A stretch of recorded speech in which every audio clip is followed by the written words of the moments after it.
Bangladesh nationalist ভলেন্টিয়ার্সের উদ্যোগে এবং connecting Chittagong ইভেন্টের আওতায় এক জনসংযোগ র্যালি অনুষ্ঠিত হয়।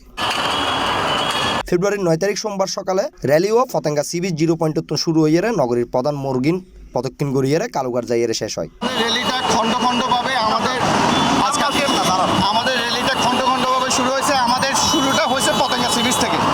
আমরা এটা কানেক্টিং চট্টগ্রাম, আমাদের এই কানেক্টিং চট্টগ্রামে আমরা এতদিন পর্যন্ত চট্টগ্রামের ধানের শীষ প্রতীকে ন্যাশনালিস্ট ভলেন্টিয়ার্স ফর বাংলাদেশের উদ্যোগে আমরা জাগরণ ব্যানের মাধ্যমে প্রচারণা করে আসছি। ন্যাশনাল ভলেন্টিয়ার সাবেক ছাত্রদল নেতাদের পক্ষ থেকে আমরা ধানের শীষের পক্ষে বেগিনারের সালাম জানায়, তারেক রহমানের সালাম জানায়, ভোট সাইড দেয়। চট্টগ্রাম মহানগর যুবদল নেতা ইঞ্জিনিয়ার সাখাওয়াত হোসেন শাহিন হায়াতের সার্বিক তত্ত্বাবধানে এবং চট্টগ্রাম উত্তর জেলা ছাত্রদলের সাবেক সহসভাপতি মিঠু তালুকদারের বিশেষ সহযোগিতায় আয়োজিত কর্মসূচিত শতাধিক নেতাকর্মী অংশগ্রহণ করে এবং এই আয়োজনের মূল উদ্দেশ্য আছিল চট্টগ্রামের অর্থনৈতিক গুরুত্ব ও ঐতিহাসিক ঐতিহ্যের মধ্যে একখান সেতুবন্ধন তৈরি করা। আমরা উন্নয়নের বার্তা দিচ্ছি, কিন্তু সেটা ইন্টিগ্রেটেড উন্নয়ন, অর্থাৎ স্বাধীনতা সার্বভৌমত্বের প্রতি যে আমরা সন্ত্রাসীল হব সেটার প্রতি আমরা আহ্বান জানিয়ে আজকে আমরা বার্তা দিচ্ছি। আর বাংলাদেশ স্বপ্ন আর এই জিনিস জ্ঞানী আর এক্সিকিউট করছুম এটা লেভেলে আর কানেক্টিং ছিল।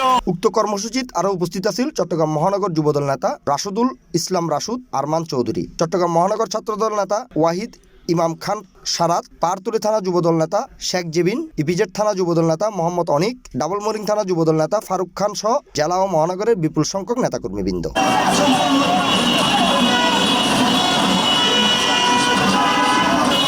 C plus TV, Chittagong.